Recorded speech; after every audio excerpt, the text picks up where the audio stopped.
Katirong Zimbera number to generation de Lamsuch. Remittent in Jazum, Lulu Tai Shabaso, and the Chingoku, the Tojin Jan, Sugar Ribbons in the Kushimba. Conscience Kojapitation, Chuchu language Shabla, so and the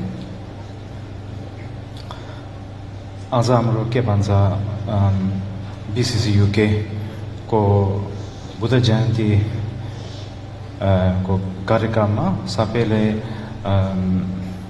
Rashid Delera, Namaste, Vanzansu. Amro Eta BCC UK ko Paila President Kaji Sharma Jiu, Harga Gurung ko Kebansa invitation day. I was able to come here. Mods in Kebansa Manchisen Asli Nepali o Tara Nepali Kebansa Kuratsin Titiram Aundena Eskolagi so Maaf Kanus. So I will speak in English if you don't mind, and I will ask Reverend Nobu to translate me. So today, in this occasion of the Lord Buddha Vesak Day, as they say, the day commemorating the Lord Buddha's birth, death, and first teaching. So, commemorating this event, I was invited by the BCC UK group, previously by the founder of BCC UK, Kaji Sharpala, and then at the right now president of BCC UK, Harka Guru. So on this occasion I was able to come, very glad to come. And today on this day, I would like to first offer all my heartfelt greetings and respects to all Dharma sisters and brothers and ladies and gentlemen, and also to the Mayor Madam. So sorry I didn't get your name, and forgive me for that. And then to Nepal's Ambassador of Nepal, and to all the Dhamma brothers and sisters here, some connected to predecessor, Tinguchen Rinpoche, some connected to Jabji Tunju Rinpoche, female practitioner, female Hakchang, male Hakchang, and our beloved fellow Nepalese. So I really hope you can hear my voice right now. Are you able to hear my voice? Oh, that is good. I confess I'm a little bit nervous today. Especially this light is very irritating. I don't know if it's made in China or made in Nepal or somewhere. I also confess one more thing. I hope you don't think badly of me. But today, when I was told to come here to give teaching, I'm a little bit nervous. So, as you know, many of you are familiar with the Mahakala Puja. We offer alcohol, very strong alcohol to the Mahakala offering. So a little bit was left. So I contemplating a little bit. So I say to Buddha, very sorry, I need to drink a little bit to ease my nervousness. So do not worry, I'm not drunk. So I think main thing to speak about is that we all know the importance of Buddha, the appreciation to Buddha also. But I think one thing I feel that's a little bit questionable is that Why is Buddha so important? Is it because that he is the idol of a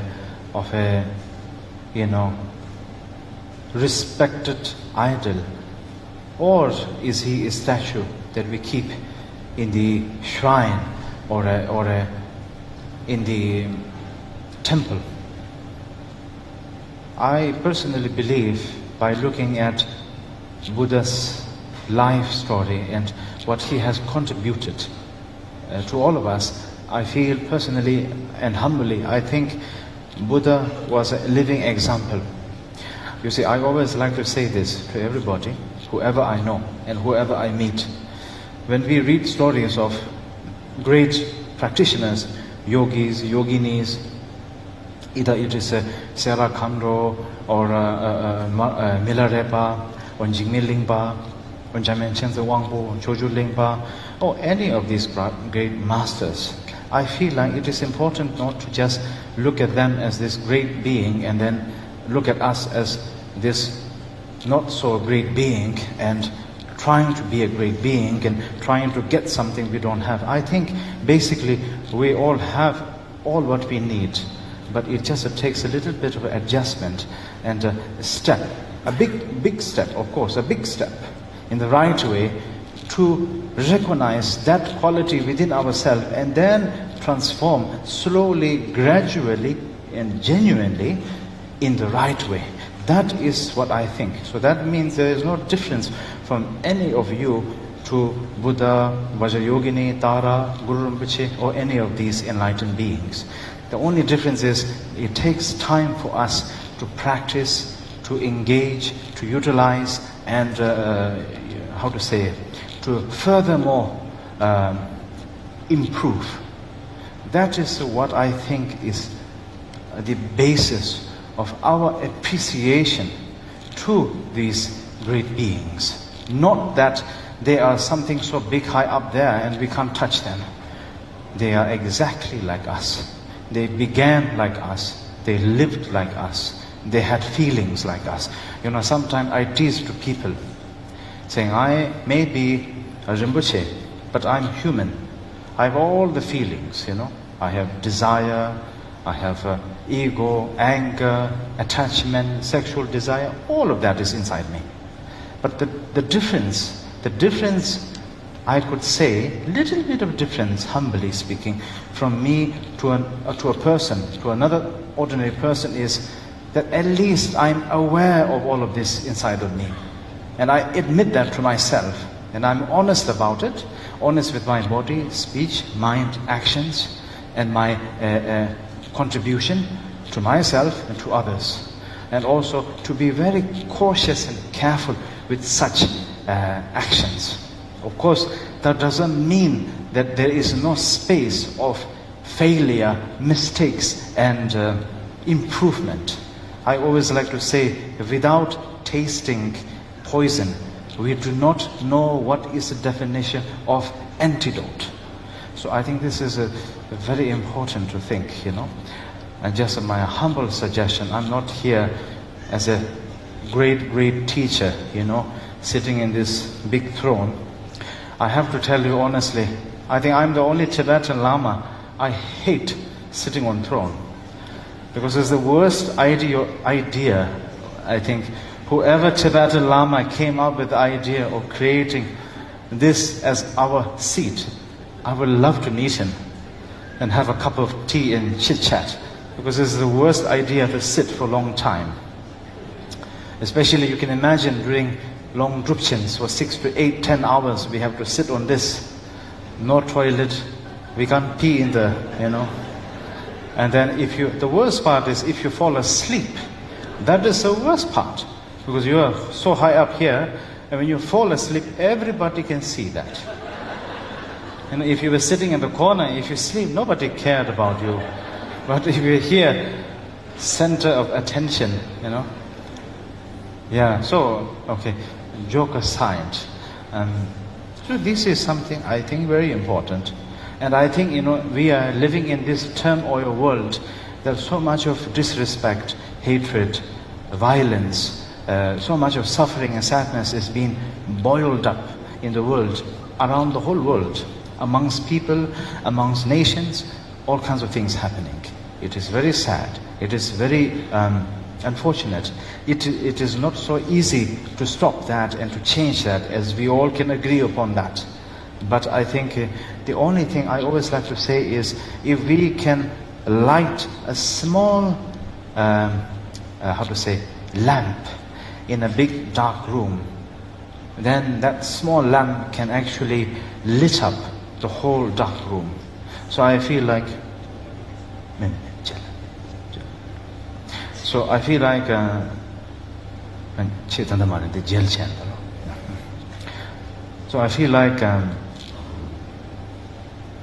it is an effort that we make. If we can be a better human being in our life, be example, the living example, rather than having a romantic idea to change the world, to save the world and save humanity. I think if we can just be best in ourselves in every single day of our life, non-changing, and be the living example of that, and inspire people in a very gentle and genuine way, in that way, I think that is the best contribution that we can make. Sometimes I kind of find this funny.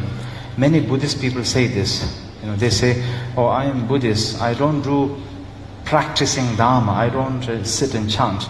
But I just want to be a good person." I can tell you, being a good human being, it takes a lifetime. It just doesn't take a few hours, a few minutes. Being a good person, you need to be a good person when you're sad, when you're angry, when you're jealous, when you hate. All these emotions, when they arise, you still need to keep your promise to be a good person. You cannot just be a good person when you're happy, and when you're feeling joyful, and when you're feeling down, and you don't really want to be a good person, and then you put a full stop at being a good person. That's not exactly the definition of being a good person, so to speak. It's just my thought, I could be 100% wrong. And then, as you all know, today we show appreciation to the Buddha, giving us two things: the method to become like him. Secondly, he gave us opportunity to see one thing, to see that the full potential is within ourselves. It is like saying, I had once a long conversation with other religious people,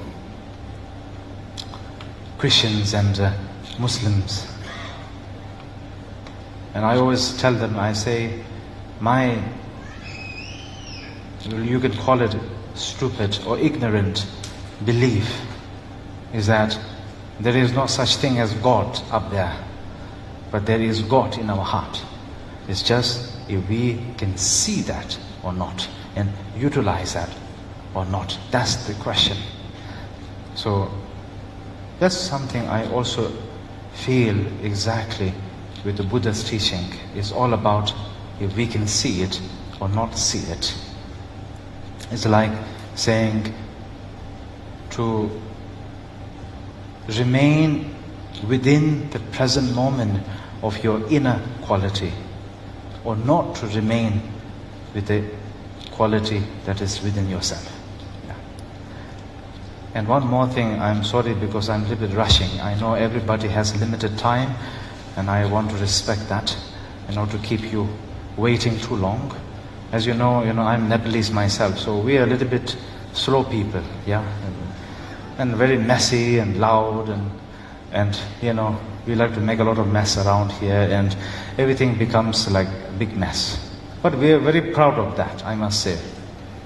I am also a little bit proud of that too. Sometimes it's very difficult, in the West, everybody is very punctual. We are not punctual people. I think Nepalese and Indian, we are very similar. We are terrible with time. Terrible with time. Many people complain to me by saying I am not on time. So sometimes I think it is important to respect time, as it's very limited and it is a very precious thing in our life. I always say time is a luxury in our hand. So today, as you know, there will be 2 abhisheka or empowerments that will be bestowed. So many of you are very familiar with empowerments, and some of you may not be familiar with empowerments. So I just want to openly say, if you wish not to take empowerment today, it is completely up to you. It's not like you have no choice to take it or not. It's completely your choice to take. Sometimes I encourage that way so that people who are not familiar with Buddhism and with the empowerments don't get confused with the whole meaning of empowerment and Vajrayana, and especially the Samaya that comes after the empowerment. So I would like to, repeat that very clearly to everybody, so that there's no misunderstanding of what's going on.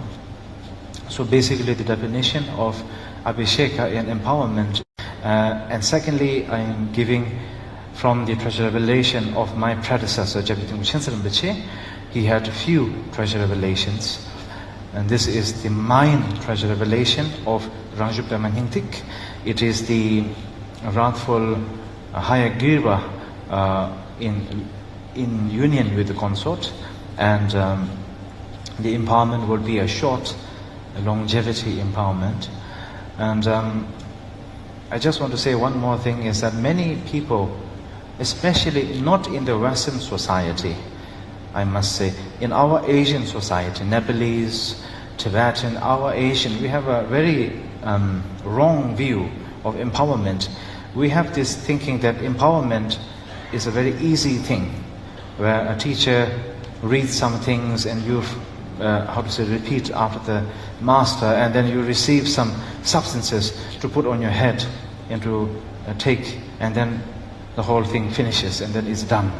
Actually, empowerment is something that we are very cautious and careful with, because the whole understanding, if without any understanding of Buddha Dharma, without any understanding of the basic foundation of Buddhist practice, it is impossible to even fathom, to understand Tantrayana or Vajrayana or even empowerment. So I always keep things very careful when it comes with giving empowerments, especially when I give empowerments amongst people who are not very familiar with it, and especially in our Asian and our Asian communities, to make sure people to understand that if you do not practice Dharma properly and understand it properly,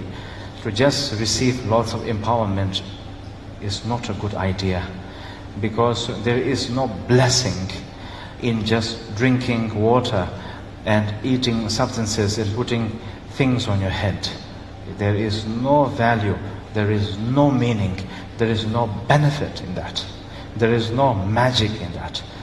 Where true blessing comes is from you as a practitioner understanding, utilizing and going deeper within yourself through the basis of the sadhana and the practice and the path, and with your whomever your guru and your teacher is that you have taken as your teacher, and then through the main deity that you have taken. So through that procedure, then it is definitely possible. But without any of that, immediately jumping into empowerment and just thinking that, oh, this is okay because it's some sort of a ceremony or it is just a blessing, I must very directly tell you, big mistake, and very dangerous for you and very dangerous for the person who is giving you the empowerment. Because I always like to say, Vajrayana sometimes is like a double-edged blade. So if you can understand it, a blade can be used to cut ignorance and negativity. But if not understand properly and if make mistake, then it's like the blade that can cut our own self. So you see, that's the ideology I always take upon when we look into the matter of Tantric or Vajrayana. So this is something that I wanted to explain. And then also, oh yes, so today there are two items that I have brought here along with me. One is an antique Buddha statue, excuse me, and then the second one is an old pupa. So the Buddha statue, the story is not really written down, so I can't really guarantee the actual story, but what I was told was that it belonged to, originally had some relics of Mahasiddha Nagarjuna inside the statue, and then it belonged to the fifth Dalai Lama, and then it slowly came into the possession of my predecessor, Jagdish Chenzeram Rinpoche, and his wife had given it to me before she passed away. And the other item is a old purpa. Purpa is a ritual dagger used for practices. So this one is also believed to be the dagger that was offered by King of Sahur to Guru Rinpoche, and Guru Rinpoche had said that in the future, whoever has this in their possession and utilizes properly, it will help for